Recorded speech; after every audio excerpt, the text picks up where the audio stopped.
বাঘ আর হরিণের চালাকি। নরম বনের শব্দ, পাখির ডাক, বাতাসের সো সো আওয়াজ। একদিন জঙ্গলের ভিতরে এক বাঘ হাঁটছিল। তার খুব খিদে লেগেছে। সে এদিক ওদিক ঘুরে বেড়াচ্ছে খাবারের খোঁজে। হঠাৎ দূরে সে দেখতে পেল একটা সুন্দর হরিণ ঘাস খাচ্ছে। গর্জন মেশানো কণ্ঠে, হু, এই তো আজ আমার পেট ভরবে। সে আস্তে আস্তে গাছের আড়াল দিয়ে এগোতে লাগল। কিন্তু হরিণের কান ছিল খুব তীক্ষ্ণ। হুম, এই শব্দটা কিসের? কেউ আমার পেছনে আসছে নাকি? হরিণ পিছন ফিরে দেখে বাঘ তাকে তাড়া করছে।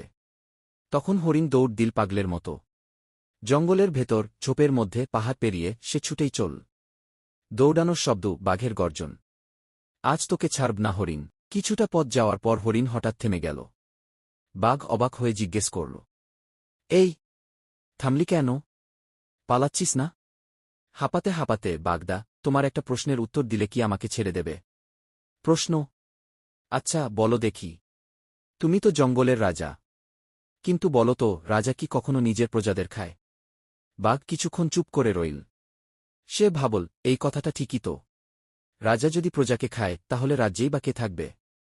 লজ্জিত নরম কণ্ঠে, তুমি ঠিকই বলেছ হরিন্দা। আজ তোমাকে ছেড়ে দিলাম। হাসির সুরে বাঘ হাসতে হাসতে চলে গেল। আর হরিণও প্রাণ বাঁচিয়ে হালকা মনে জঙ্গলের ভিতর মিলিয়ে গেল। শিক্ষা, বুদ্ধি, শান্ত মাথা আর সাহস, এই তিনেই বিপদে রক্ষা।